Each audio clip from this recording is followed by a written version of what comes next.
ಇವತ್ತು ನಾನು ತೋರಿಸ್ತಿರೋದು ಸಬ್ಬಾಸಿಗೆ ಸೊಪ್ಪಿನ ತಾಳಿಪಟ್ಟು.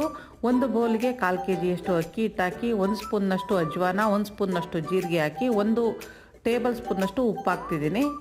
1 ಲೋಟದಷ್ಟು ಬಿಸಿನೀರನ್ನ ಕಾಯಿಸಿ ಇದಕ್ಕೆ ಹಾಕಿ ನಿಧಾನವಾಗಿ ಚೆನ್ನಾಗಿ ಮಿಕ್ಸ್ ಮಾಡಬೇಕು. 2 ಕಟ್ಟಷ್ಟು ಸಬ್ಬಾಸಿಗೆ ಸೊಪ್ಪನ್ನು ಚೆನ್ನಾಗಿ ತೊಳೆದು ಸಣ್ಣದಾಗಿ ಕಟ್ ಮಾಡಿ ಹಾಕ್ತಿದ್ದೀನಿ. 1 ಈರುಳ್ಳಿನ ಸಣ್ಣದಾಗಿ ಕಟ್ ಮಾಡಿ ಹಾಕಿ, 1 ಹಿಡಿ ಕೊತ್ತಂಬರಿ ಸೊಪ್ಪು ಹಾಕಿ, 4 ಹಸಿರು ಮೆಣಸಿನ್ಕಾಯಿ, 10 ಕರಿಬೇವಿನ ಸೊಪ್ಪು, 1 ಇಂಚಿನಷ್ಟು ಶುಂಠಿನ ಮಿಕ್ಸಿನಲ್ಲಿ ಪೌಡ್ರ್ ಮಾಡಿ ಹಾಕ್ತಾಯಿದ್ದೀನಿ. ಸ್ವಲ್ಪನೇ ನೀರು ಹಾಕ್ಕೊಂಡು ಹದವಾಗಿ ಕಲಸಿ ಎಣ್ಣೆ ಪೇಪರ್ ಮೇಲೆ ಸಣ್ಣ ಉಂಡೆ ಇಟ್ಟು ನಿಧಾನವಾಗಿ ತಟ್ಟಿ ಕಾದಿರೋ ಹಂಚಿನ ಮೇಲೆ ಸ್ವಲ್ಪ ಎಣ್ಣೆ ಹಾಕಿ ಈ ತಾಳಿಪಟ್ಟನ್ನು ನಿಧಾನವಾಗಿ ಪೇಪರಿಂದ ಬಿಡಿಸಿ ಹಂಚಿನ ಮೇಲೆ ಹಾಕಬೇಕು. ಮೇಲೆ ಒಂದು ತಟ್ಟೆನ ಕವರ್ ಮಾಡಿ ಒಂದು ಕಡೆ ಬೇಯಿಸಿ ಆಮೇಲೆ ತಟ್ಟೆ ತೆಗೆದು ಇನ್ನೊಂದು ಕಡೆನೂ ತಿರುವಾಕಿ ಬೇಯಿಸಬೇಕು. ಇದೇ ರೀತಿ ಎರಡೂ ಕಡೆನೂ ಸಣ್ಣೂರಿನಲ್ಲಿ ಬೇಯಿಸಿದರೆ ತಾಳಿಪಟ್ಟು ರೆಡಿ. ಇದರ ಡೀಟೇಲ್ಸ್ ವಿಡಿಯೋ ಬೇಕು ಅಂದರೆ ನನ್ನ ಯೂಟ್ಯೂಬ್ ಚಾನಲ್ಗೆ ವಿಸಿಟ್ ಮಾಡಿ.